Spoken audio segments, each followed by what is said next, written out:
Welcome to the Growth in Greek podcast. So make sure that you hit subscribe on YouTube and catch full episodes wherever you listen to podcasts. Follow us on social media at Grown in Greek Podcast. Now, all right, y'all. This one's going to be kind of heavy, but it's going to be a good one.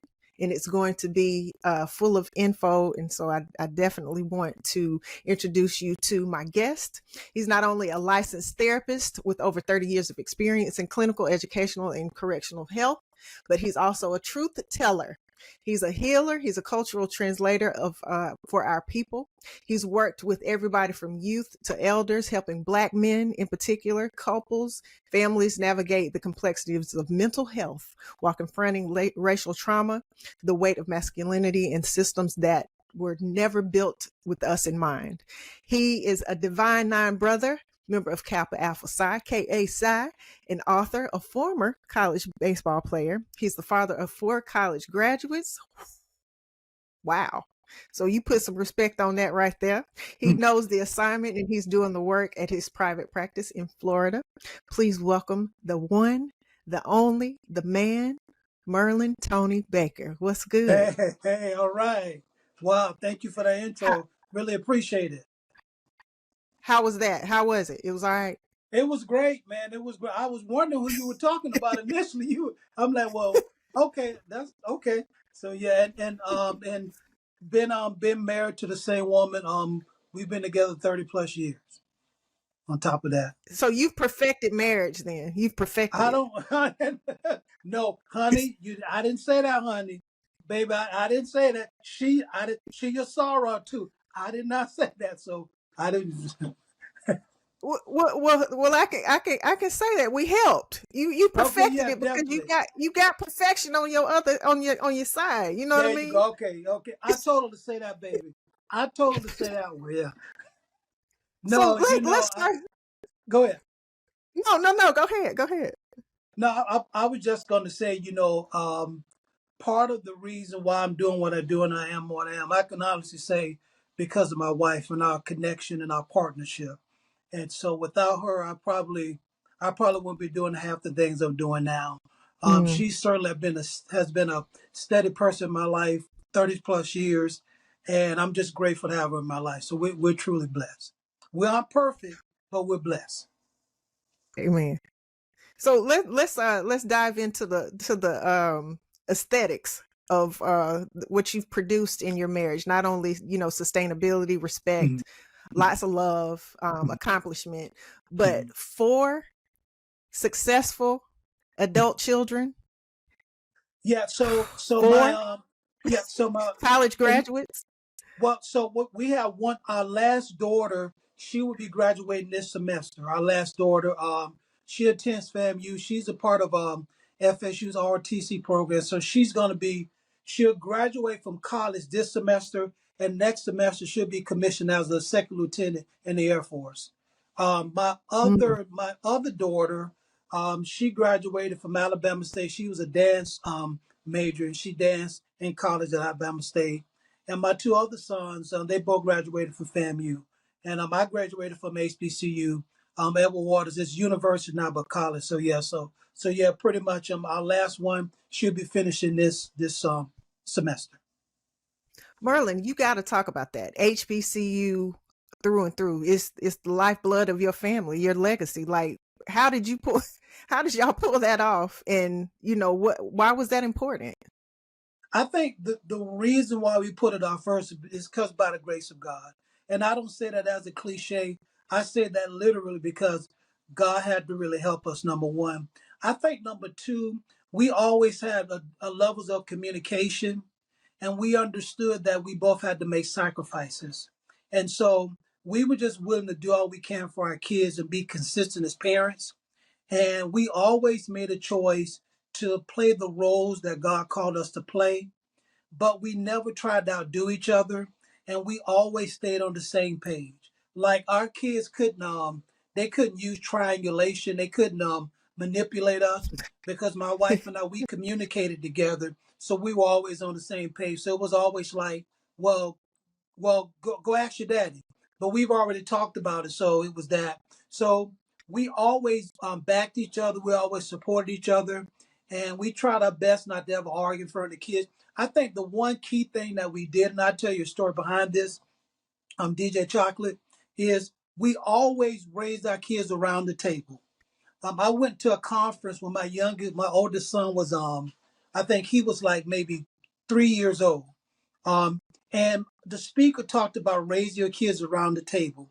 And that just motivated me so much. And so what we would do, and statistically, it shows that families that have dinner together at least 3 out of 7 nights a week, the kids are least likely to do drugs, alcohol, drop out of school, have premarital sex, and they're more likely to do all the things that we desire them to do. So with all four of our kids, we would literally have dinner together every single night, Monday through Thursday.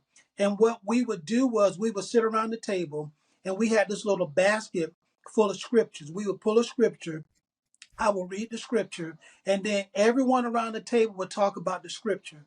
And then afterwards, we would just have a conversation. I remember when Trayvon Martin was killed down here in Stanford, Florida. We must have talked until almost 1 o'clock in the morning as a family.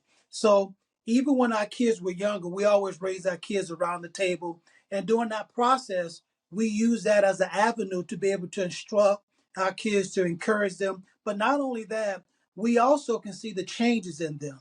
Like when you raise your kids around the table, you can look at the things that they dress, how they're speaking, and you can tell if they're hanging out with different people. You can tell if they're involved in certain things that maybe shouldn't be by some of the answers that they gave. And then after dinner, my wife and I, we would kind of process the conversations to make sure that we're checking in with each other to say, okay, did you notice this about this person? Did you notice that about that person? And then we would build conversation from there. Now, let me tell you a true story. So, our oldest son was in student apartments up at FAMU in Tallahassee, and my wife went up to see him. And when she went in, he had four other people in his with his as roommates. So when she went in, the door was unlocked. She went in, and when she opened the door, his friends were sitting down talking. And my son was in the bathroom. And so when they went in, they got up and said, "Hey, Miss Baker, how you doing?" They got up and I hugged her. And she said, "What?" She said, "What are you guys doing?" And this is what they said. My son's name is Merlin after me. They said, "Miss Baker, Merlin said we should always have dinner together as a family. So that's what Oh, we do wow. almost every night." So I want to encourage parents to let you know. And the one thing that my wife and I always taught our kids is that the rules that are established in this household, they go with you everywhere. So even if they're with their, let's say, unruly friend's house, and the kids are 5 years old and they're looking at rated R movies, we would get calls from parents to say, "Well, your kids won't go look at the movie with our kids." I said, "Well, is your kids looking at a rated R movie?" And I said, "Well, yeah." I said, "Well, we instructed our kids that's something that they don't do." And so we just always taught our kids the rules that we establish here, these rules go with you everywhere. Now, again, our kids aren't perfect. They make mistakes. They do crazy stuff like Right. everyone else. But so those are, I guess it's not really a secret, but that's the way that my wife and I kind of raised our kids. And we were very consistent with that as parents. Well, I tell you, it's a testament to what you're saying, making well, number one, making marriage work. Secondly, you have standards that make wonderful adults. And then you're a model. And just a tidbit about my upbringing. My parents did the same thing. We had dinner, and my daddy was, that my daddy loved family, and just loved us being together and stuff. But we had dinner like that too. And we had a little, it was like a little glass, little canister kind of thing. Mm-hmm. And Mm-hmm. we read scripture and everything. But I miss that so much, because it was the defining part of who, I ultimately became. And just being able to, set those standards for who you are. You see your mom in front of you, so you see that example. You see your daddy there. You see him being, the enforcer in a good way in the Right. household, but his presence and everything. So yes, again, y'all perfected marriage. Well, I can't again. It's just God's grace and just trying to be consistent. Like I said, even to this day, we're still working on our marriage. We've been together over 30 years. We're still working on it. I'm still trying to get better at stuff. She's still trying to get better at things. I think the thing that's really helped us out, we learned very early that we can't change each other. And it's not my job to change her. It's not her job to change me. And we do not abide by the thing of I'm your peace and she's my peace. No one, we Mm. can't be each other's peace, because if I'm her peace and she's in trouble, because I'm struggling, I'm trying to get my own stuff together, and vice versa. So we don't put those level of expectations on each other. But what we do as individuals, we always work on ourselves as individuals, and in the process of working on ourselves, it helps to build our relationship. It's a beautiful thing. Thank No you. doubt, no doubt. And Thank you. I cannot wait to meet my sister. So let's make that happen. So let's shift and talk about the work that you've been doing, 30 years and stuff with this right here and this right here. Uh-huh. When did you realize that you wanted to help people heal and function better? When did you learn that? I think I learned that because of my environment and where I grew up at. Again, I'm from living Jacksonville, Florida. Jacksonville is now the 10th largest city in the country. For a long time, it was the 12th. And so I grew up on Florida Avenue. Anyone from Jacksonville knows Florida Avenue. That's like the inner city. And I also grew up on the north side of Jacksonville near Moncrief in the Meter Street Apartments. And anyone in Jacksonville, they know about Grand Park. There's a you made it out. It's that kind of environment, Okay. really. So growing up, I just always really had a thought process of wanting to help people because I was hurting. I grew up without my father in my life, like many people. And so there was this void, there was this vacuum inside of me, and there was this area of my life that I just did not understand, right? But because a lot of my other friends, they didn't have their fathers in their life as well, it really didn't stand out so much because none of us had our fathers in our life for the most part. And Mm. so growing up, I just always was kind of perplexed, troubled, felt empty, and just felt like something was missing. But one thing that I did was I was never like a thuggish guy. I can't say I was a thug. I was a decent athlete. I was fast. But I think people in the neighborhood allowed me to be me. And there was no pressure try to conform to the neighborhood standards and what was going on. And I think in the process of that, I just began to really listen to people and begin to say, okay, how would I want to be treated? What would I want to be said to me if I was asked that question?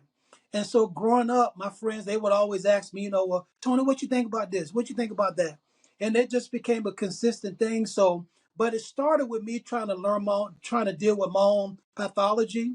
And in the process of dealing with my own pathology, just begin to grow, understand, realize what was going on, understood it as mental health, began to understand about depression, anxiety, and things of that nature. And just as I matriculated through school, I was able to finally say, okay, you know what? This is what I want to be. Now, I do want to say this too while we're talking is if there's anyone listening and you do plan on going into the human services field, do not, do not do not major in sociology. Don't do that. That's a dead end degree. Now I'm going to say this, and some people may disagree. I'm not even encouraging you to major in psychology because once you get a psychology degree, that's a dead end degree. The degree that you want to get is social work. If you're in school and you listen to Mm. my voice, if you can hear the words that are coming out of my mouth, right? If you can understand what I'm saying, major in social work. Because as a social worker, and this is what I had to tell my son when he first started school, because he was bent on majoring in psychology. I said, son, I'm telling you, social work is where it's at.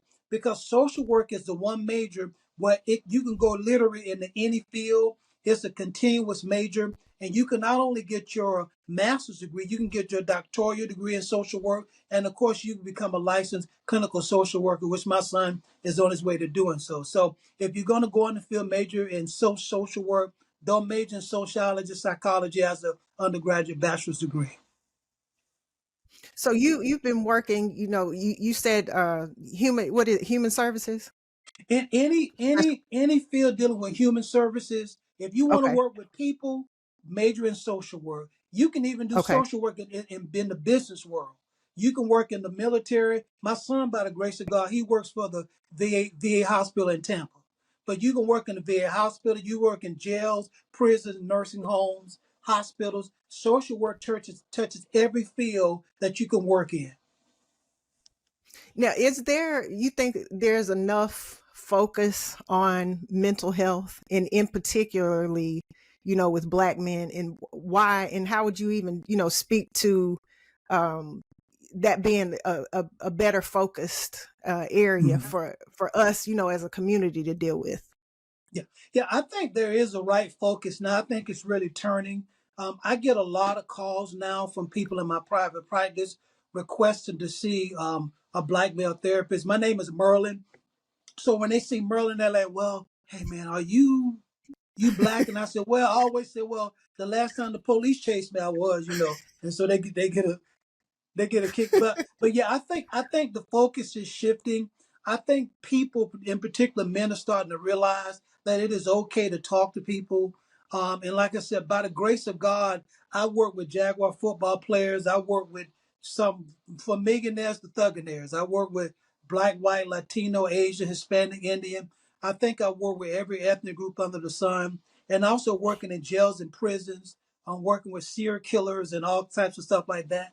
You Mm. kind of see the totality of everything. And a lot of guys tell me, who were in prison, in jail, doing long periods of time, that if they just have someone to talk to, that they will feel better about themselves. And I think also too, I work with a lot of pastors as well, because the pastors of these mega churches, large churches, even mid-sized small churches, they don't have anyone to talk to, right? Because you can't talk Mm. to the congregation, you can't really talk to wife all the time, you can't always talk to family.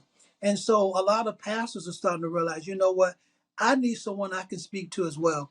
And the beautiful thing about coming to a licensed therapist is that your rights are protected by HIPAA.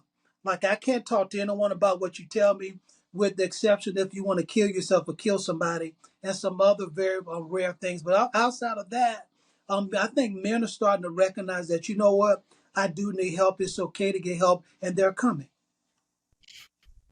So how do you build trust with your clients, and then what should people look for, in terms of Mhm. seeking out the right therapist for them? Yeah. So I think for me, I just be myself. I Hmm. authentically be myself. I don't try to be something that I'm not. I don't use psychological jargon. I don't try to talk over people's head. I just try to be who I am. By the grace of God, I'm a old hood boy that just happened to make it out by God's grace. I got a lot of friends that were killed, shot, some in jail, prison, maimed, but by the grace of God, I made it out. So I understand where I come from, and I never forgot where I came from. So understanding that gives you a broader focus about who you are. And when you're comfortable with who you are, you can be a wonderful person to other people. And so that's Hmm. what I try to be. I just try to be who I am. And also, too, I don't try to force people to do things that I haven't done myself or that doesn't work, right? Um, Also, along with that, I have an eclectic style, meaning I don't. It's not just like this one thing you do all the time. It's like, I'm here to serve you, and we work together as a team. So I always have like a collaborative approach with the people I work with, as to where, yeah, you're learning from me, but I'm learning from you as well. And we're building each other up. It's not because you got all the problems and I got all the answers. It's just that we collaborate together to get you the best results that you're looking for. So that's kind of my Hmm. approach to therapy and how I go about things. Hmm. That's pretty, yeah. That's because I mean, at the end of the day, you don't want to feel like you coming to the doctor or coming to somebody that's going to heal you. You want to feel like you are moving through to a point where you are able to appreciate the process and who you are becoming out of it. I think yeah, that's pretty cool. So you talked about your beginnings and your childhood and coming from a rough area and growing up without your father, and that's a common stigma, in particular with young Black men, and they don't have any outlets. You were fortunate enough. We have this in common too, Merlin. I played college basketball, so I'm a college athlete, former college athlete too. Uh, Mm-hmm. great experience. He shaped a lot of things in my life. But you been, you had an outlet. You had something to take you to your aspirations. What do you see, in your work and in research and things that are significant with young boys having that outlet, with becoming, whole individuals, and, learning how to deal with some of those traumas that you may have had to deal with as a young boy? Right, that's an excellent question. But now let me back that thing up like juvenile for a second. Let me back that thing up. Okay, let's go. Because I didn't have a father, but I recognized several years ago I did have male figures in my life. My uncles, God rest them, so they all have passed away except for one. And I think the only reason why he's alive because he was in prison. But my uncles are they weren't your traditional role models. But when I think about them now, they all played a key role in me becoming what I am today. I had one uncle. God, God rest his soul. He was so funny, but I didn't realize how funny he was until I look back now at some of the things he would do. I tried to fix, to give you an example, I tried to fix the bathroom. My toilet was going over something, and my kids was young, and so when he came over the house, I had the hose wrapped up in a pamper, and so he came. He said, "Oh, I'm gonna start calling I'm gonna start calling you Pamper Man." So he started calling me Pamper Man. So that was my uncle Carlos. So he was very comical, very funny. I had another uncle by the name of Uncle Pete. My Uncle Pete taught me that you always look a man in the eye. You don't look down when you're talking to a man. You look a man in the eye.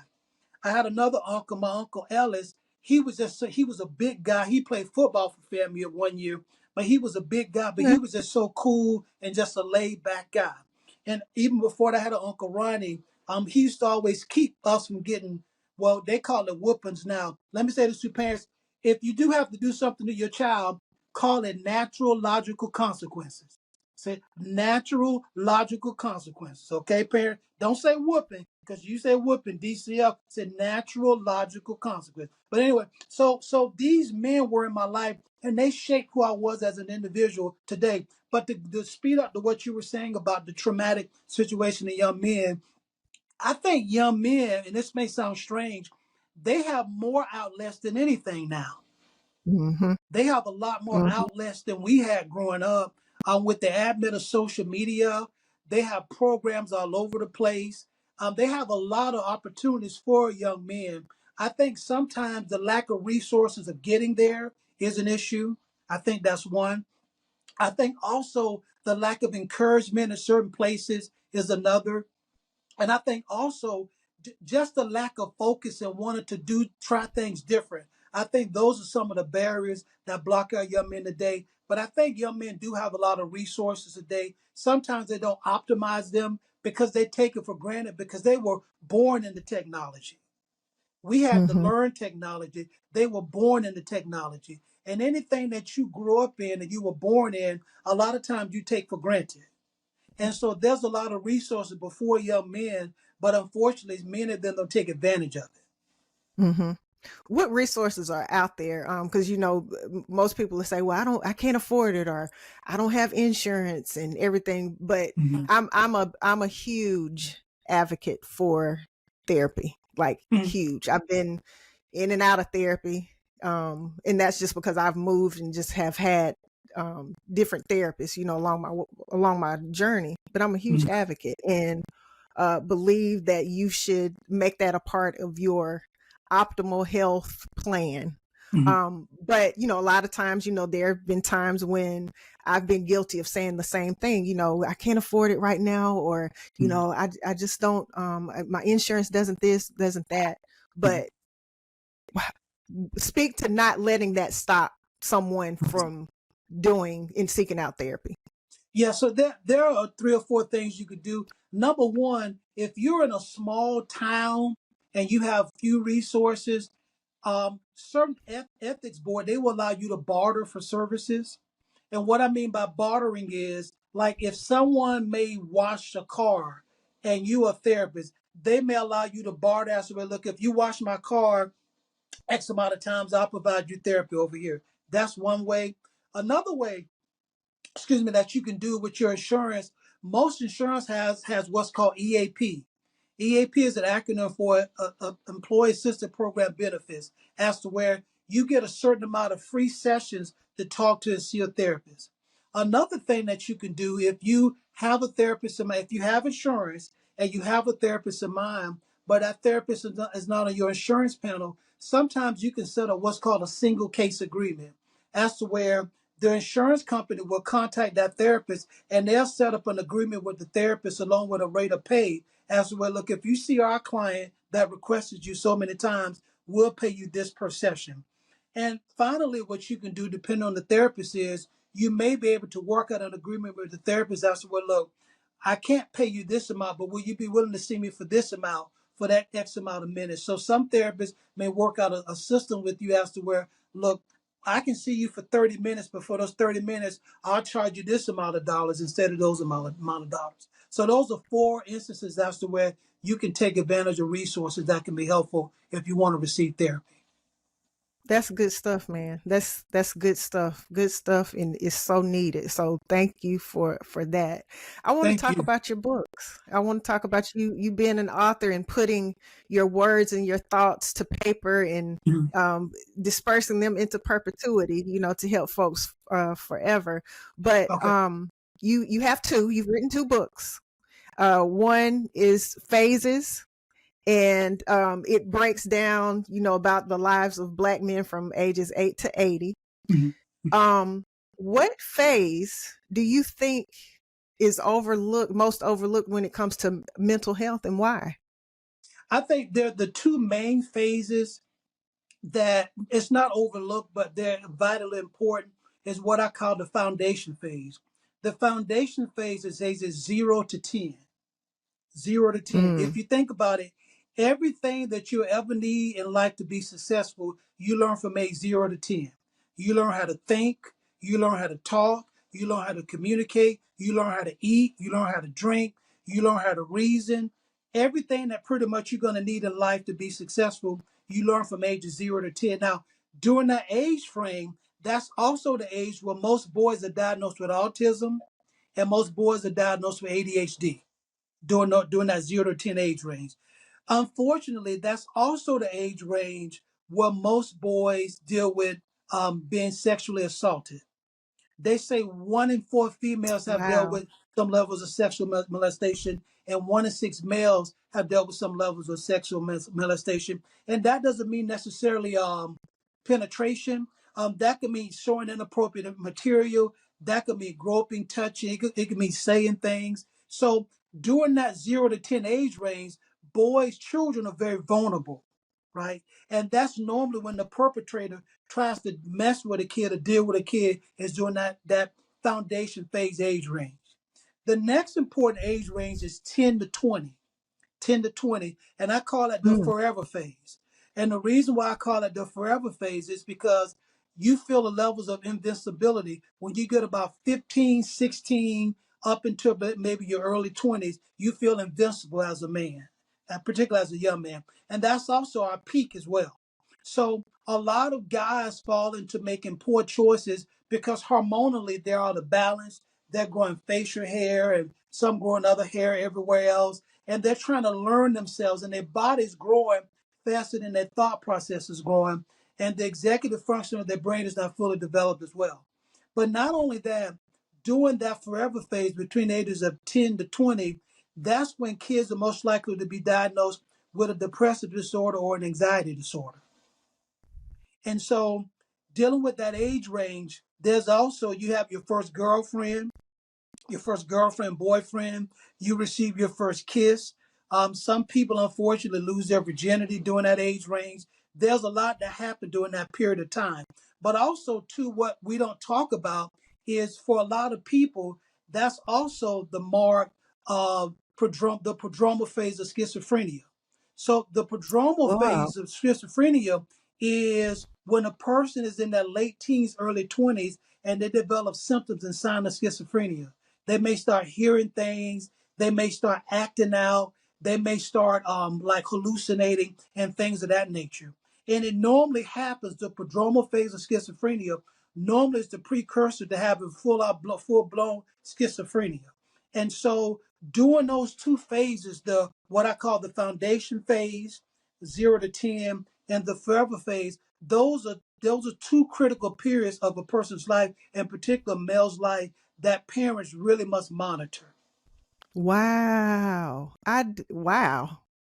And I mean, and the stats are just that's unbelievable, Yeah, and man. that stat that I just quoted is probably 20 years old, said maybe even more than that. And that was according Wow. to CDC back then. So it may be worse than that. When you think of the advent of the internet and that kids can pick up their phone and they can see more naked women than I used to can see in a lifetime growing up as a 10-year-old.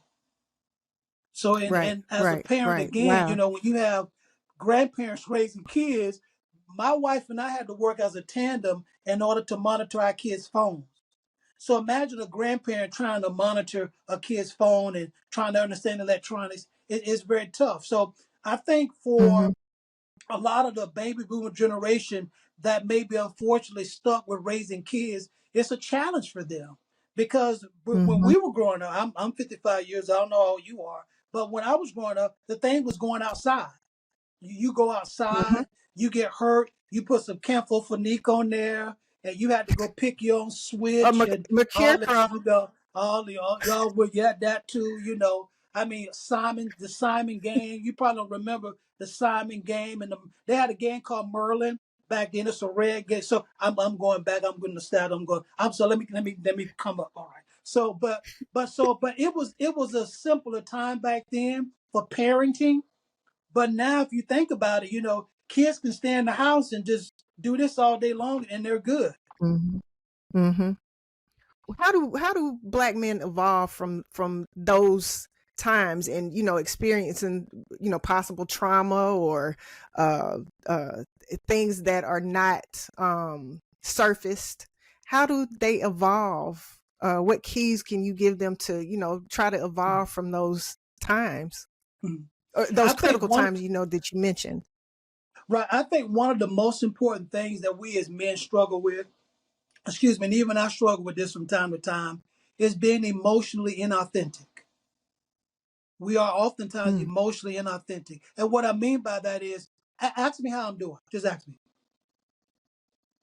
How are you Ask doing? me. I'm good. I'm good. I'm good. I'm straight. I'm good. I'm good. Ask me again. Ask me again. Ask me Merlin, how again. you doing today? Oh, I'm good. I'm good. I'm straight. I'm good. I'm good. And that's a lot of times as men, as boys, and boys are taught to be emotionally inauthentic because in a lot of homes we feel like, you know what, you can't cry, you got to suck it up. But not only that, I'm glad we're on this subject. One of the biggest mistakes I see, because I think 70% of our African American boys are being raised in single mother homes. One of the biggest mistakes that I see parents make is in this statement, what I'm about to say. You're the man of the house. Please, parents, stop saying that. Stop telling your boys that they're the man of the house when they don't know about a man. They don't have a model of a man. They have no clue what a man is. So please, because that's a lot of pressure to put on a boy who doesn't understand the phase that he's in right now. So if you're saying that as a parent, and I know parents say that to try and bolster boy up, to bolster his manhood and to make him feel strong. But what you're really doing is you're putting a lot of pressure on him. So to go back to your question, I would say the one thing that we have to do a better job as men to be models of not to be emotionally inauthentic in front of people and to be vulnerable and to say, if you ask me how I'm doing now. Ask me how I'm doing. How you doing, Merlin? I'm struggling. I'm struggling. Mm. See that's an entirely different conversation. So I think if we can do one thing, that's the one thing that I would encourage us to do is to stop being emotionally inauthentic. This is good, man. This is good. This is good. This is good. This is good. Thank, So thank you. so let's talk about this new layer that you've uncovered with your latest book, your latest work that's Okay. entitled Pledge. Okay. Yeah. And you coming into the I'll go. D9 and Cap Alpha Psi man. Yeah. So this is it. I'm still. honestly kicks up. This is it. So basically, in a nutshell, and why it's almost wow, time flies. It's like a book that really helps people to understand the process of where they're at. Because some people, I never forget this guy, and you can't say names, but this guy was so entrenched on being a cap. I mean, that was his whole identity. That was his whole thing. And so some people used to call him Super Noob. They used to call him Super Noob because he was just. I mean, he had tattoos, brands. Just I mean, like it was crazy. So the one thing I would say is that there's nothing wrong with the D9 being a part, but just make sure that you have your own identity and understand who you are as an individual. Whether you're going into a sorority or fraternity, it doesn't matter. Just make sure that you have your own identity. And that was one of the reasons why I wrote the book. Another reason why I wrote the book was just to encourage people to not let your past experiences, because I was online for almost 2 years. So we were online for almost You two got me years. beat by a year. Yeah. And Ooh. we were online for about 2 years. And there was a lot that took place. But there were a lot of people that were traumatized, and really they can really be diagnosed with post-traumatic stress disorder for some of the things that they had to deal with. And so this book also kind of gives people an opportunity to kind of journal and talk through those things as well. So how important do you think, speaking of the D9 and, the fact that we are sisterhoods and brotherhoods, how important is that part of it for your mental health, for your, matriculation into different phases in life, and then just being an overall healthy person? And why would you encourage others to, go that route? No, I would, and this is going to be kind of different, and I'm actually in the process of trying to reach out to different universities and colleges across the country. I would encourage every college to allow people that's getting ready to go through an initiation process to have a mental health evaluation. I think that schools should offer kids, young men, young women who are about to go through, who desire to be a part of an organization, they should at least have some type of mental health evaluation from a licensed professional, because that'll help people to recognize what's going on. And granted, there's no more hazing, and I'm not an advocate for hazing at all. I'm not an advocate for that at all. But that would at least give people some insight into the people that's becoming a part of these organizations, so that we can cut off the people, be gatekeepers to keep people from being hazed by people coming in. So I would say the one thing that we can do as an organization, I'm not okay. I'm not active. I'm not an active captain. I'm not a part of the alumni chapter. But one thing that I think we can do is provide a mental health evaluation from a trained professional, so that when people do go through the initiation process, and I still think there needs to be a process, but to me, the process should be centered around community service.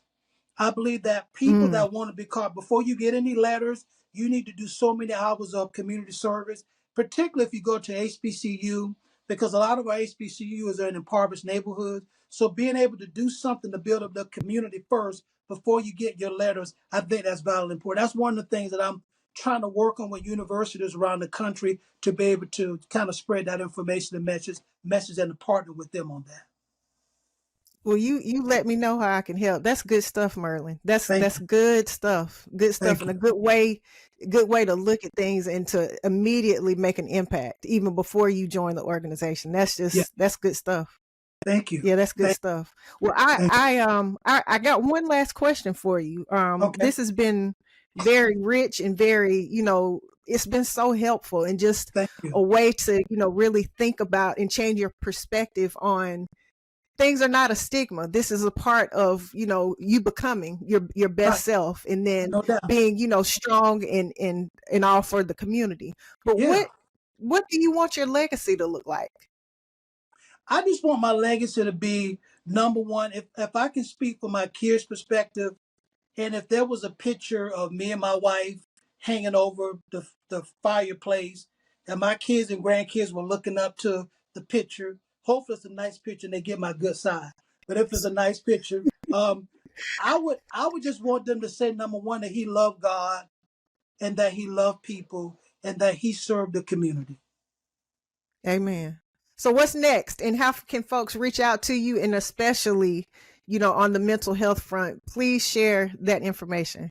Yeah. So they can go. So my social media handle on TikTok is Mermac Drop. MERMICDRP, Mermac Drop. They can go there. They can call the office if they have any questions. 904-322-2162. That's 904-322-2162. And they can also go to my website. It's M as in Mary, T as in Tom, B as in Baker, mtbtherapist.com. There's no S on there in the therapist, so it's mtbtherapist.com. Well, you dropped the mic today for sure. And Well, I thank you. really appreciate you, sharing your wisdom, sharing Thank your you. professionalism, and, Thank you. being someone that's a part of the D9 who's continuing to do the work and ain't scared to do it, and tell the truth about it, because it needs to be said.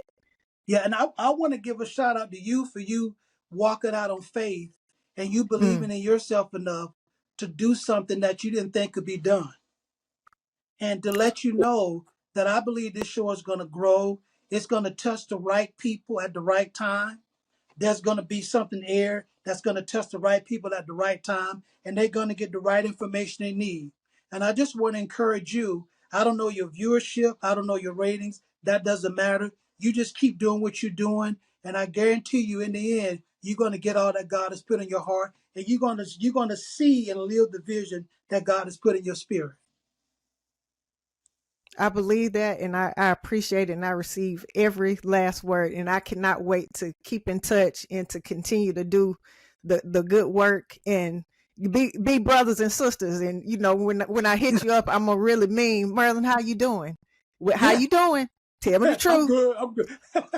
Yeah, Yeah, no doubt, no doubt, no doubt, no doubt. y'all. One time for my brother Merlin Tony Baker. Make sure that you support his books. Make sure that you hit him up if you need some insight, some Mhm. therapy, and some good word. And I know that he's going to pray for you as well, and he's going to prophesy into your future. So No doubt. definitely, Merlin, thank you so much, and I cannot wait to see what's next. No problem. I said, you be blessed, DJ Chocolate. Yes, sir. And make sure that you guys are liking, sharing, commenting, subscribing to the podcast. Of course, Please. follow us on social media at Grown and Greek Podcast. And we're going to do this again real soon. You can support Grown and Greek by subscribing to the podcast, shopping our exclusive luxury accessory line, or purchasing books from the D9 Book Club by visiting our website at grownandgreekpodcast.com. Don't forget to like, comment, and share on social media at Grown and Greek Podcast. Thanks for watching.